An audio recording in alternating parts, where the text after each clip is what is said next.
¿Qué tal, amigos? Estamos una semana más, un episodio más acerca de reformas.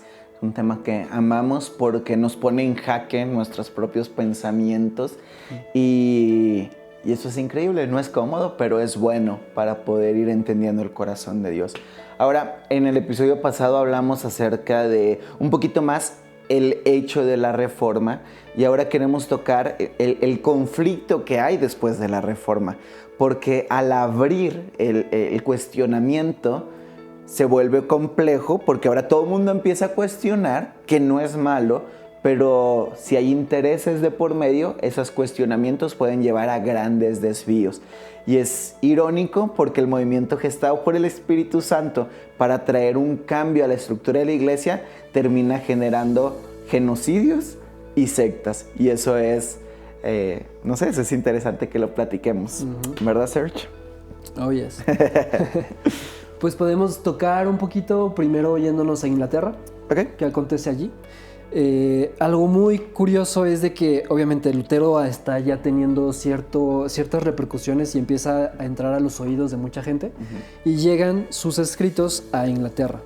En ese momento el rey que gobernaba Inglaterra era Enrique VIII y Enrique VIII es uno de los personajes más históricos y controversiales de la historia justamente de Inglaterra, porque él era un católico muy católico, o sea, muy devoto. Muy devoto. Sí. Entonces, cuando él empieza a escuchar las ideas de Lutero, él de hecho incluso manda cartas en contra de Lutero. Eso es muy interesante. Pero la particularidad que tenía Enrique VIII es de que él tenía o llevaba un gobierno en base a un miedo personal, a no dejar un legado. Y no podía tener hijos. O sea, le costaba mucho tener hijos. Entonces lo que aconteció en su historia es de que tuvo muchas esposas. O sea, es famoso por las 7 esposas que tuvo. Y prácticamente a casi todas las mata. Porque una no le cumple, entonces la que sigue. Pero no puede casarse de nuevo si una no muere, ¿no?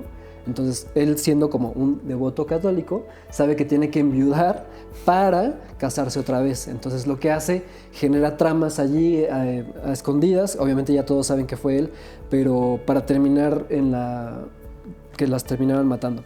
Bueno, el punto es de que a pesar de que él estaba en contra de las cosas que acontecían con Lutero, él empezó a ver que lo que movía mucho la reforma era que la Biblia se pasaba a los idiomas originales.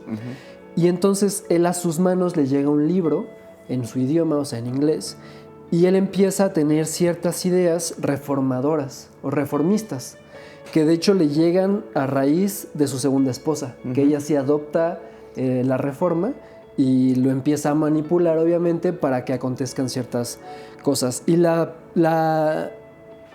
uno de los puntos más importantes en la historia de Inglaterra es de que obviamente pasan demasiadas cosas políticas, pero lo que él hace es ponerse en contra de la iglesia para él poder ser la cabeza de la iglesia en Inglaterra. Entonces podemos verlo como una reforma, y es una reforma protestante porque protesta contra la institución romana, pero no quiere decir que sea como una idea de fondo buena. Claro. Sino es una idea llevada, una, en base a un miedo, y dos, en base a un poder, ¿no? Porque si él es cabeza de la iglesia, obviamente él tendrá el poder y la facultad de orquestar varias cosas, reformar la iglesia y políticas, etcétera, que acontecían en Inglaterra para poder llevar sus fines personales. Exactamente. Al final, su segunda esposa la termina decapitando, lleva a otra. El punto es de que al final solamente termina con 3 hijas y después Inglaterra se vuelve un desastre. Pero prácticamente es eso, o sea, como una buena idea, y lo que veníamos diciendo el episodio pasado, o sea, una buena idea orquestada, creemos nosotros, por el Espíritu Santo, el hombre siempre tiende a corromperla y a hacer cosas en base a sus ideologías personales y poder alcanzar el poder, que creo que el ser humano es en lo que más está tentado. Sí. El adquirir poder sobre otros.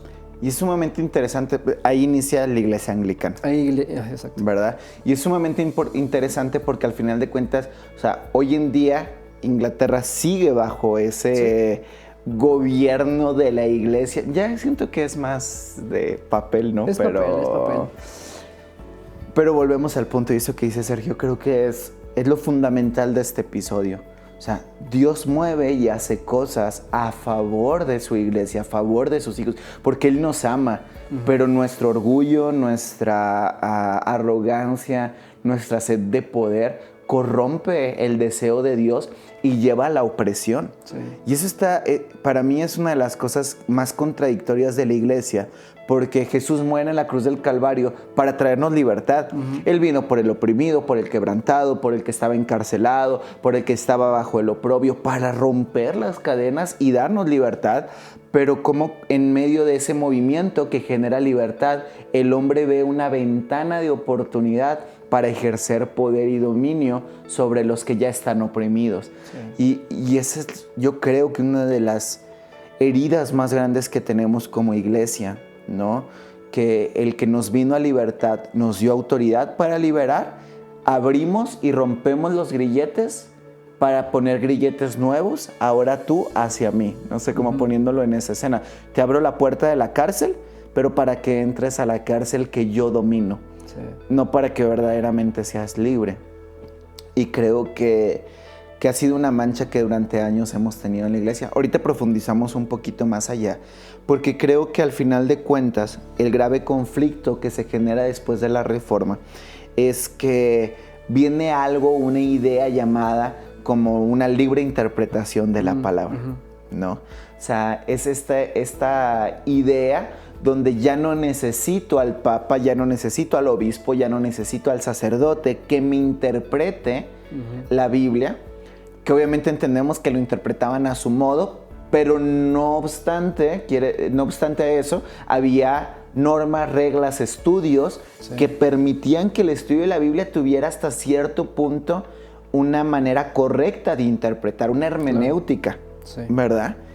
Y cuando abrimos la Biblia y llega a todas partes la Biblia, que no quiero decir que sea malo, no, al contrario, es algo muy bueno, pero viene la libre interpretación de la Biblia.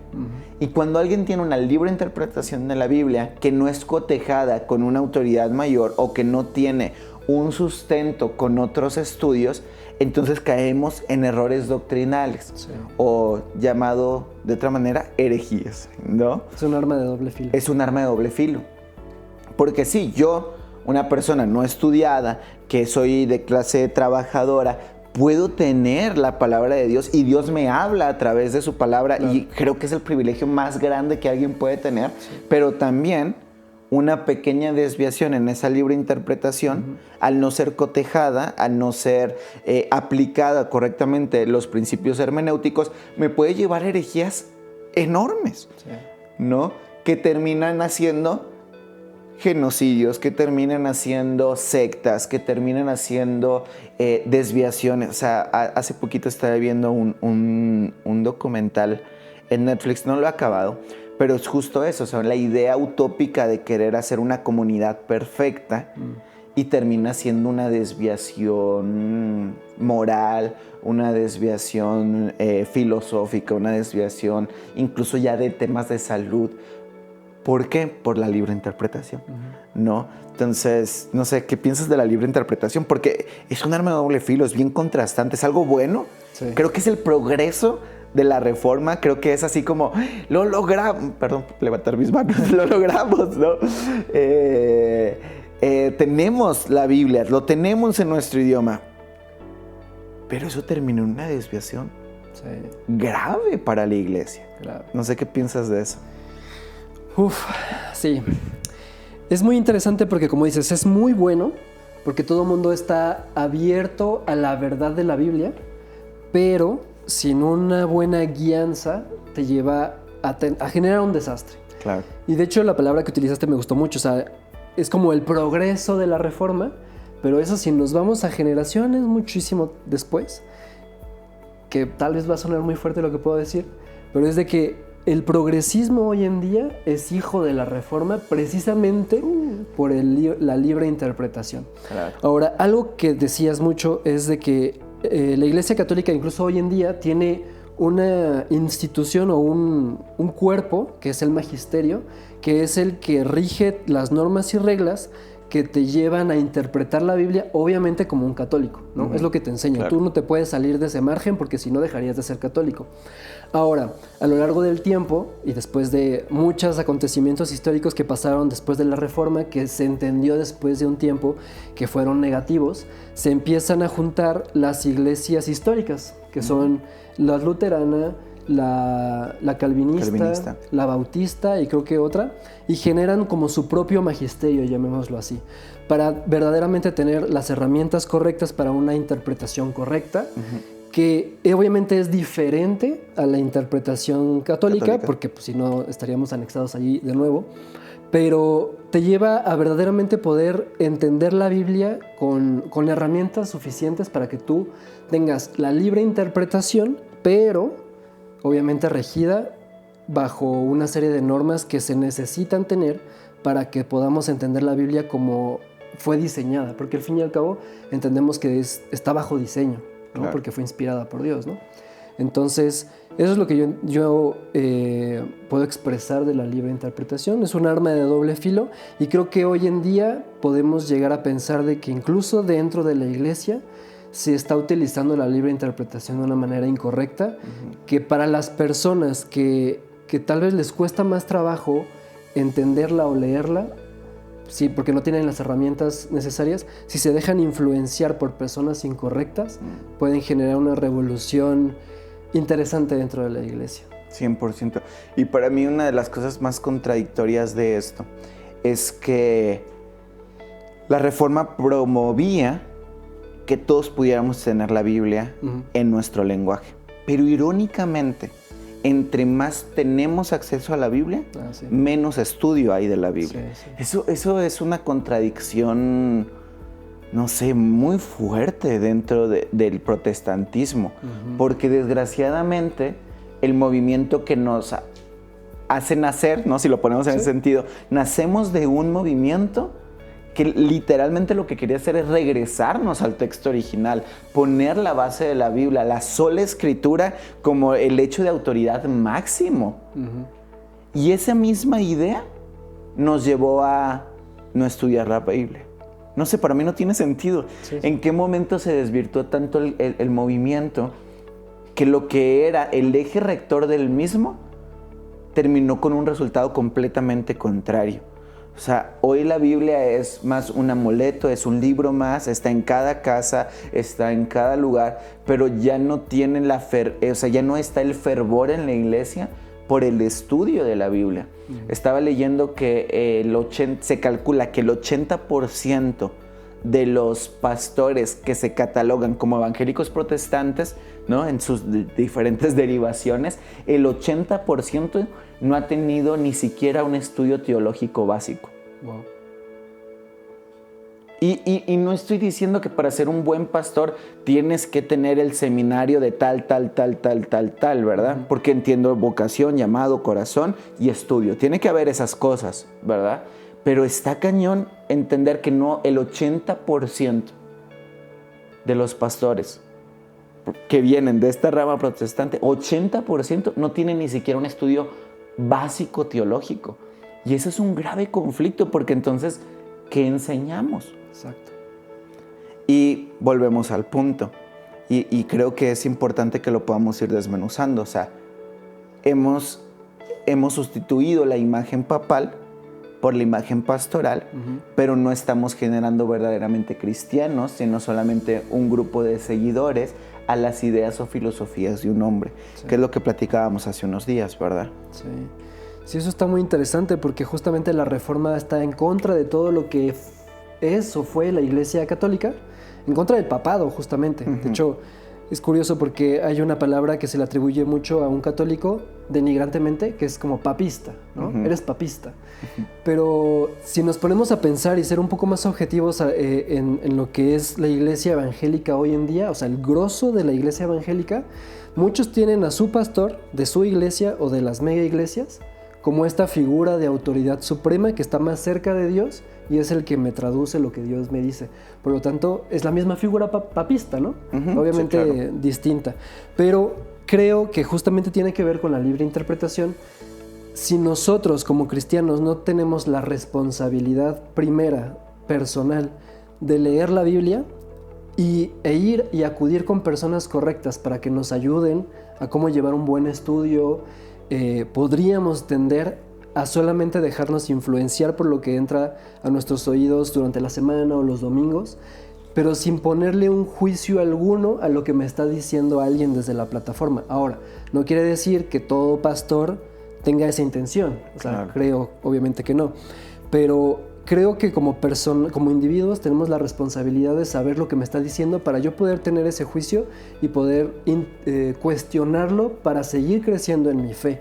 Creo que eso es lo más importante, pero creo que la palabra clave aquí, entre otras miles, es la responsabilidad como persona que cada uno tenemos. Responsabilidad personal. Uh-huh. Eso es lo que hacían los cristianos de primer siglo, ¿no? Sí. O sea, se juntaban, estudiaban y luego iban a sus casas y seguían estudiando de lo que habían platicado Sí. en la asamblea, ¿no? En la iglesia, ¿no? Uh-huh. En estas pequeñas comunidades de fe. Y siento que eso es lo que hace falta mucho en la iglesia. Sí. Ahora, no estoy diciendo, Sergio lo estaba como poniendo esos candados, o sea, que las figuras pastorales sean equivocadas. Claro que no. O sea, hacen una chambototototota. O sea, mis respetos. La Biblia es bien clara. O sea, el obispo que hace bien su trabajo es digno de doble honra. Pero hablamos de honra, no hablamos de adoración y de devoción. Uh-huh. Y es que son esas líneas que son importantes que nosotros podamos entender, ¿verdad? O sea, a tu pastor hay que honrarlo, hay que cuidarlo. Suena chistoso cuando lo digo yo, ¿verdad? Pero hay que honrarlo, hay que cuidarlo, hay que orar por él, ¿verdad? Sí. Hay que incluso ver por necesidades que se generan naturalmente porque están dando su vida por amor a la iglesia. Porque conozco pastores que de verdad es que yo digo, híjole, solo Dios los puede sostener ahí, o sea, tantas historias, tantas tradiciones, tantas situaciones que digo, híjole, solo un milagro de Dios los mantiene en el puesto, ¿no? Sí, wow. Pero desgraciadamente viene también otra contraparte donde, es que yo siempre lo he creído y lo digo muchas veces, cada reforma genera una contrarreforma. Uh-huh. Entonces, lo que abrió la posibilidad a que nobles corazones pastoreen, también abrió la posibilidad a que malvados y perversos pastoreen. Sí. Y por eso como iglesia es tan importante tener un sano juicio de quién nos guía, de a quién nos está interpretando, de quién es ese ejemplo de Dios en la tierra para poderlo seguir verdaderamente, para que nuestro corazón se mantenga sano. Justo ayer oí a una persona hablar y decía que hay diferentes tipos de autoridad. Está la autoridad del pastor y luego está la autoridad del apóstol y luego está la autoridad del padre espiritual. Y obviamente, si tú me preguntas en qué nivel crees que él estaba, pues claro que él está diciendo que estaba en el nivel de padre espiritual, ¿verdad? Pero yo me pongo a pensar y digo, esos son los problemas de la libre interpretación. Sí. O sea, porque la Biblia nos demanda a nosotros como ministros amar a la gente con un amor fraternal. Sí. Como si fuéramos padres espirituales, o sea, con ese amor y con ese fervor, no con esa autoridad, ¿no? Porque incluso terminaba su frase predicando a este hombre diciendo que a los padres espirituales no se les debe cuestionar. Ve lo que dijo, eso se me hizo bien interesante. Wow. Porque te van a decir cosas que incluso no van a estar en la Biblia, pero tienen una autoridad del parte del Espíritu que es mucho más grande que si lo encuentras o no lo encuentras en la Biblia y tienes que obedecer. Porque un pastor te habla de la Biblia, un apóstol te habla de revelación, pero un padre espiritual te habla de cosas que no puedes entender. No, eso ya es otro rollo. Cada cristiano y teólogo diario retorciéndose la tumba, ¿no? O sea, esos son los conflictos que nos generan.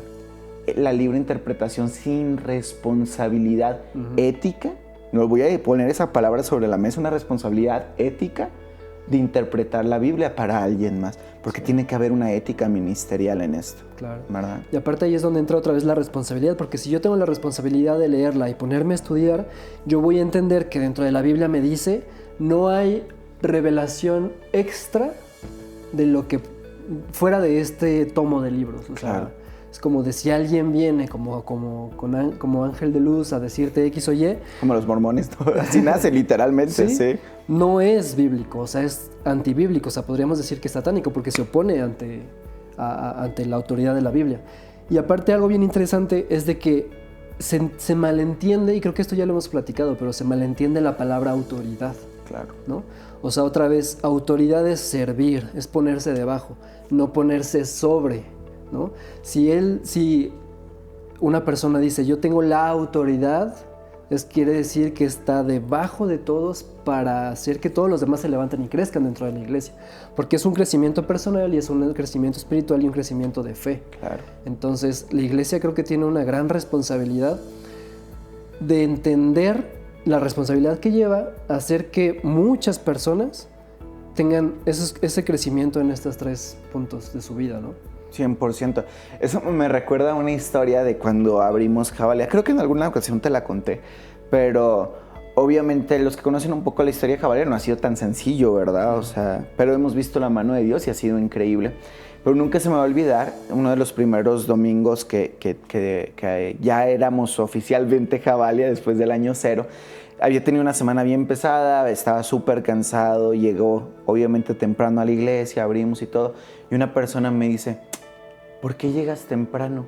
Te ves muy cansado, deberías de llegar ya más tarde, al cabo ya eres pastor.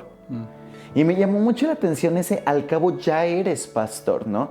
O sea, como si mi posición viniera desde una jerarquía y no desde lo que soy en mi corazón, ¿no? Y eso me llamó mucho la atención porque él aludía a una posición jerárquica, a que cada vez hiciera menos. Me decía, no, pues diles a los demás que... Yo le dije, no, pues tengo que venir a abrir la iglesia.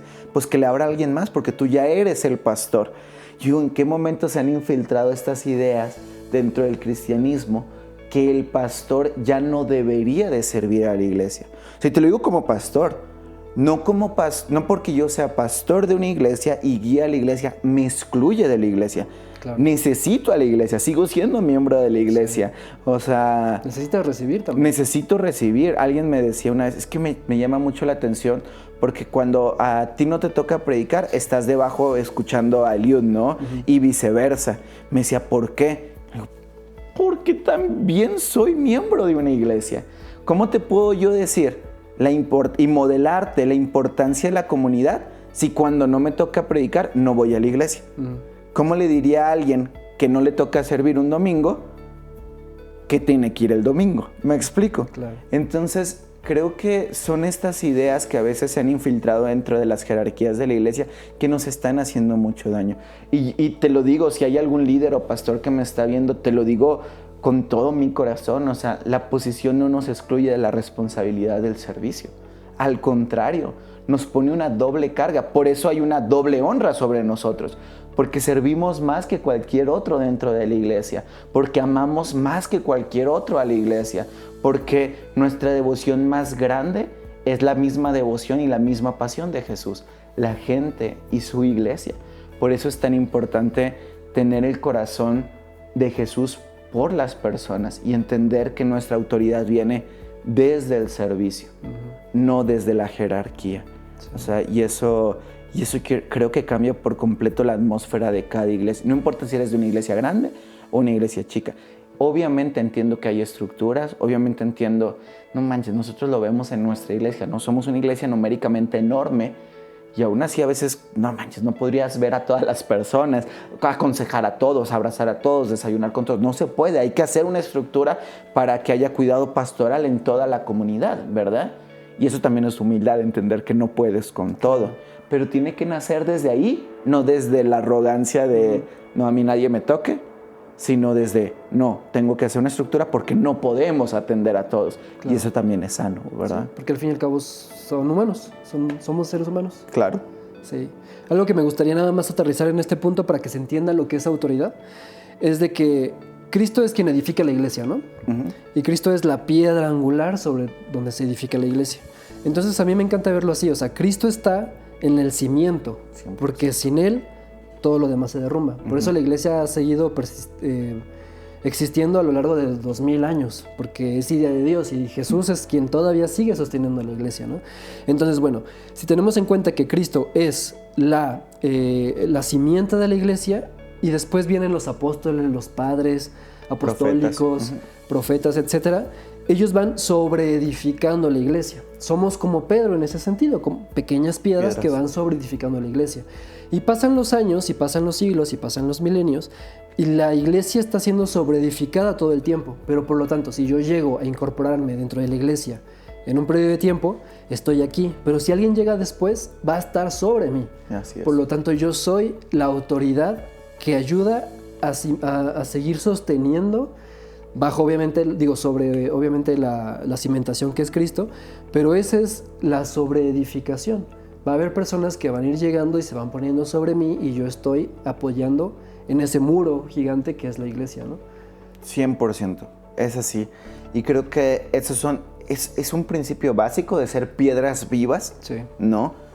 Que nos gusta desviarnos, ¿no? Es como que prefiero cuando yo les he dado toda potestad sobre el cielo. Preferimos esa parte a entender que nuestra autoridad viene del servicio, sí, viene de estar abajo.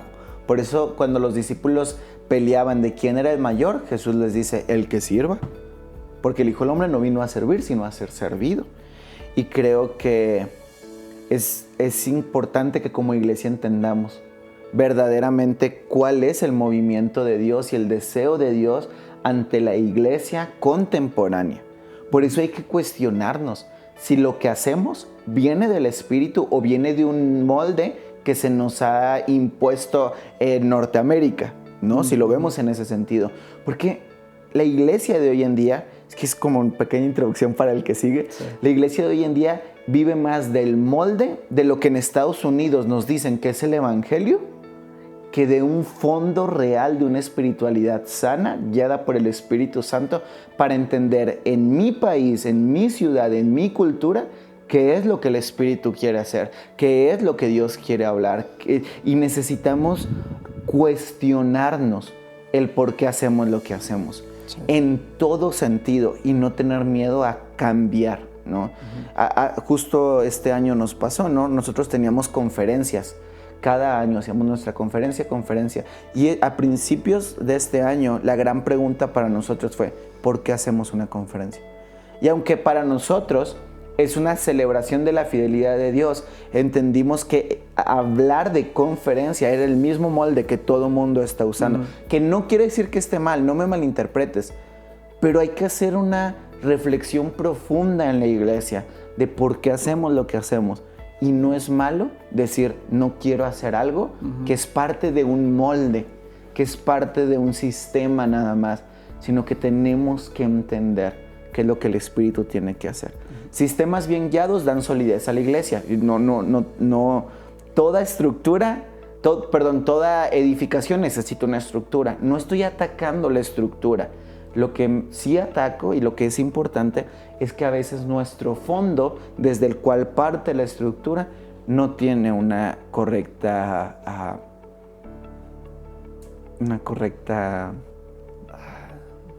sentido, un correcto anhelo, ¿verdad?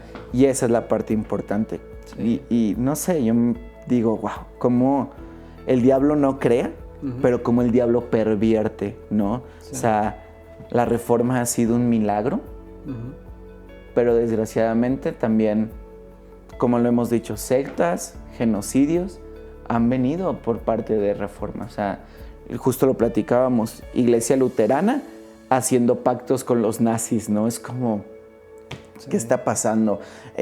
Un rey, ¿no? Toda la parte anglicana, prácticamente asesinando a sus esposas para poder obtener más poder, ¿no? Anabatistas, ¿no? Creyendo en todo este movimiento de un bautismo consciente, creando movimientos como los Amish, ¿no? Que empezaron bien, pero hoy son más sectarios que otras cosas.